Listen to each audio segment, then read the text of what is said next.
Have you ever wondered why you make certain decisions, even when they don't make sense? Why you repeat patterns you swore you'd never return to?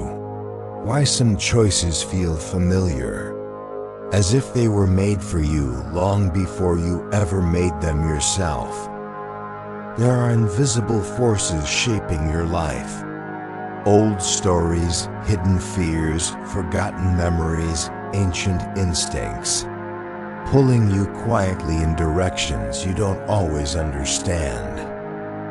Every decision you make sits on top of something deeper, a blueprint written long before today, sometimes before adulthood, sometimes before memory, sometimes even before language. Eastern philosophy calls this the unseen river beneath the mind, a current pulling you quietly toward choices that feel strangely inevitable. Western psychology calls it the unconscious, a vast inner landscape holding stories you forgot, wounds you dismissed, and beliefs you never questioned. Different names, same truth. You are not just choosing your life is also choosing you. And until you understand the forces shaping your choices, you cannot change the direction of your destiny. Most people live on the surface of themselves. They think they choose relationships freely, careers consciously, paths logically. But underneath those choices are ancient forces whispering, "Go here, not there. Stay with them. Leave this behind." Stay with them. Leave this behind. Forces strong enough to make you resist opportunities that were good for you. Forces subtle enough to pull you back into patterns you swore you'd escaped. Forces deep enough to make a stranger feel familiar and a healthy future feel frightening. Every person carries wounds, but not every person remembers them. Some wounds scream, others whisper, but the most dangerous ones are silent. These wounds do not fade, they shape. They shape the people you choose, the risks you avoid, the dreams you don't pursue, the things you settle for, the things you tolerate. If you grew up feeling unseen, you may choose people who overlook you because the feeling is familiar, and familiarity feels like safety. If you once loved someone who made you feel insufficient, you may chase approval in places where your worth was never meant to be proven. If you were punished for speaking truth, you may choose silence, even when the truth is the only thing that could save your life. Unhealed wounds don't disappear, they become compass needles, but pointing you in the wrong direction. The wound says, choose what feels familiar. The soul says, choose what feels free. And between these two voices, your decisions are shaped, whether you are aware of it or not. This is why two people can walk through the same door and see two different worlds. Why one sees opportunity and the other sees danger. Why one says yes and the other says no. Wounds are not memories, they are magnets, pulling you back again and again into the same lessons you refuse to learn. You are not only shaped by what happened to you, but by what happened to the people who came before you, their fears, their beliefs, their survival instincts live quietly inside you. Eastern thought calls this ancestral memory, The idea that pain travels through generations until someone is brave enough to confront it. Western science now calls it epigenetic imprinting, the measurable inheritance of emotional experience.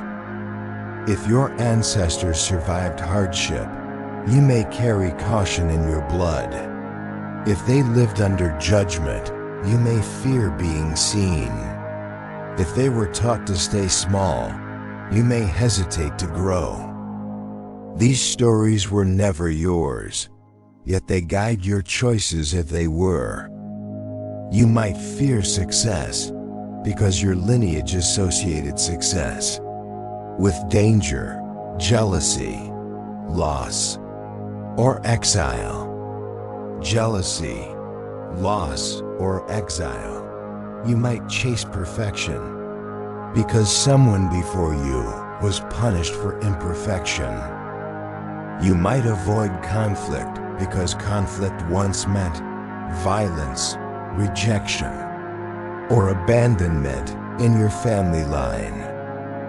You are not only living your own life, you are living the echoes of many lives before you. But here is the power. What is inherited is not destiny. It is a direction, and directions can be changed. The moment you become aware of the stories guiding you, their power fades. Awareness breaks inheritance. Truth breaks repetition.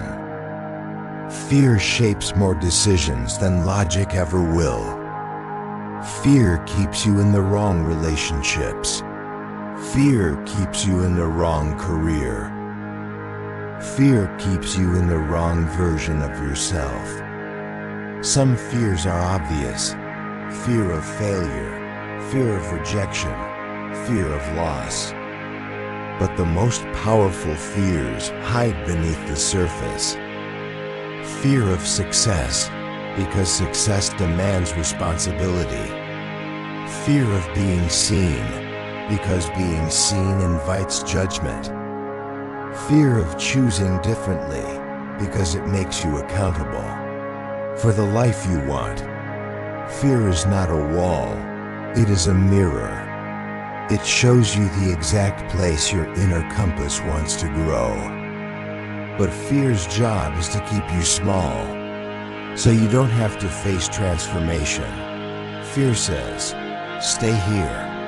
Don't risk it. Don't open that door. But your soul whispers, you were meant for more.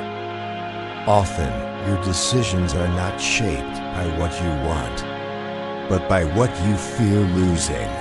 And nothing controls a person more completely than the fear they refuse to name. Long before you choose consciously, your body, your instincts, your intuition are already choosing for you. These are soul habits, patterns of response formed over years of survival. Some souls move toward connection, some toward solitude, some toward intensity, some toward peace. Some are drawn to chaos, because chaos feels familiar. Some are drawn to fixing others, because fixing others was once the only way to feel needed. Some are drawn to heartbreak, because heartbreak feels like home. These soul habits shape your decisions more powerfully than thought ever could. The mind thinks, but the soul remembers. You choose people who reflect the emotional world you grew up in. You choose environments that match your inner landscape. You choose futures that feel like your past, until the day you notice the pattern is not destiny. It is habit, and habits can be unlearned. Every journey of transformation begins with a single realization. I am not my patterns, not my wounds, not my fears, not my inherited stories. not my unconscious habits. This realization arrives quietly, often in solitude, often after pain, often after repeating the same mistake. One time too many. But once it arrives, your decisions change shape. You no longer choose based on fear, but on alignment. Not based on familiarity, but on truth. Not based on survival, but on possibility. This is the moment your inner compass finally becomes louder than the forces controlling you. It is the moment you begin choosing your life instead of repeating it. Everything you've ever done, every choice, every hesitation, every leap, every retreat, was guided by forces you could not see. But now you see them, and once you see them, you are no longer controlled by them, the hidden rivers beneath your mind, the ancestral echoes in your body, the fears sitting in your shadow, the habits stitched into your soul. These forces shaped your past, but they do not have to shape your future. Because beneath all of them is something older, truer, and infinitely wiser, your inner compass. It does not shout. It does not demand. It waits quietly, patiently, for the moment you are ready to follow it. And when that moment comes, your decisions stop repeating your history and start creating your destiny. Follow the compass. Discover the unseen.